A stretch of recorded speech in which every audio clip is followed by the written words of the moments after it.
ಸರಗೂರಿನ ಕಥೆಯ ಕೇಳಿ ನನ್ನ ಮಿತ್ರರೇ, ಮಲೆ ಮಹದೇಶ್ವರನಿಗೋಸ್ಕರನೆ ಮತ್ತೆ ಹುಟ್ಟಿ ಬಂದ ಕಥೆಯ. ಭೂಲೋಕದಲ್ಲಿ ಶ್ರವಣ ರಾಜ ಆರ್ಭಟಿಸುತ್ತಿರಲು, ದೇವಾನುದೇವತೆಗಳೆಲ್ಲ ಅಡಗಿಕೊಂಡಿರಲು, ಶಿವನ ಮೊರೆ ಹೋಗಿರಲು, ಶಿವ ಮಹದೇಶ್ವರನಾಗಿ ಶ್ರವಣನ ಕೊಲ್ಲುವೆ ಎಂದು ಕೊಲ್ಲಲು ಭಾಷೆ ಕೊಟ್ಟೆ ಬಿಟ್ಟ, ಭಾಷೆ ಕೊಟ್ಟೆ ಬಿಟ್ಟ. ಸರಗೂರಿನ ಕಥೆಯ ಕೇಳಿ ನನ್ನ ಮಿತ್ರರೇ, ಮಲೆ ಮಹದೇಶ್ವರನಿಗೋಸ್ಕರನೆ ಮತ್ತೆ ಹುಟ್ಟಿ ಬಂದ ಕಥೆಯ, ಮತ್ತೆ ಹುಟ್ಟಿ ಬಂದ ಕಥೆಯ.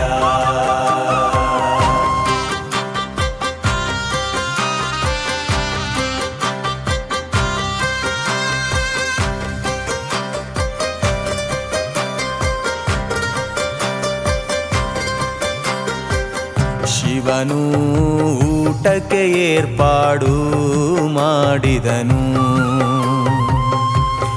ಒಬ್ಬ ಜಂಗಮ ಊಟಕ್ಕೆ ಉಪ್ಪಿಲ್ಲ ಎಂದನು.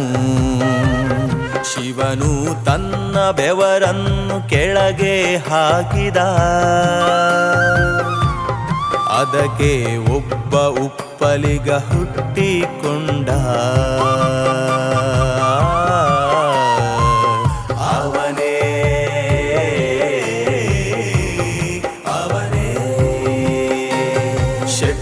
ಸರಗೂರಯ್ಯ ಮೂಗಪ್ಪ, ಅವನೇ ಅವನೇ ಶೆಟ್ಟಿ ಸರಗೂರಯ್ಯ ಮೂಗಪ್ಪ. ಸರಗೂರಿನ ಕಥೆಯ ಕೇಳಿ ನನ್ನ ಮಿತ್ರರೇ, ಮಲೆ ಮಹದೇಶ್ವರನಿಗೋಸ್ಕರನೆ ಮತ್ತೆ ಹುಟ್ಟಿ ಬಂದ ಕಥೆಯ.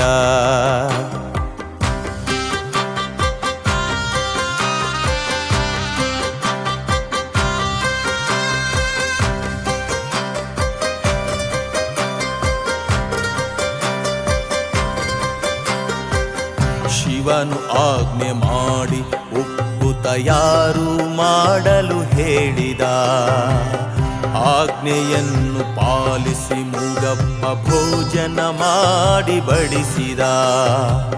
ಆನಂತರ ಏನಾಯ್ತಂದ್ರೆ, ಶಿವನು ತನ್ನ ಮಾತಿನಂತೆ ಭೂಲೋಕಕ್ಕೆ ಹೊರಟು ನಿಂತನು, ಭೂಲೋಕಕ್ಕೆ ಹೊರಟು ನಿಂತನು. ಆಗ ಮೂಗಪ್ಪ ಸಪ್ಪಗೆ ನಿಂತನು, ಅವನನ್ನು ನೋಡಿದ ಶಿವ ಭಾಷೆ ಕೊಟ್ಟನು. ಎಣ್ಣೆ ಮಜ್ಜನಕ್ಕೆ ಭೂಲೋಕದಲ್ಲಿ ನಿನ್ನ ಒಕ್ಕಲಾಗಿ ಪಡೆದು, ಎಣ್ಣೆ ಮಜ್ಜನಕ್ಕೆ ಆಯ್ಕೆ ಮಾಡುವೆ ಎಂದು ನುಡಿದನು ಶಿವನು. ಅತ್ತ ಸರಗೂರಲ್ಲಿ ಮೂಗಪ್ಪ ಸರಗೂರಯ್ಯನಾಗಿ ಹುಟ್ಟಿದರೆ, ಇತ್ತ ಶಿವನು ಉತ್ತರಾಜಮ್ಮನ ಮಗನಾಗಿ ಮಲೆ ಮಹದೇಶ್ವರನಾಗಿ ಹುಟ್ಟಿದ. ಶ್ರವಣನನ್ನು ಸಂಹರಿಸಿದ ನೋಡಿ, ಮಾತು ತಪ್ಪದ ಮಾದಪ್ಪ ಒಕ್ಕಲಾಗಿ ಪಡೆದ. ಪಟ್ಟು ಹಿಡಿದು ಎಣ್ಣೆ ಮಜ್ಜನವ ಪಡೆದ ನೋಡಿ. ಸರಗೂರಿನ ಕಥೆಯ ಕೇಳಿ ನನ್ನ ಮಿತ್ರರೇ,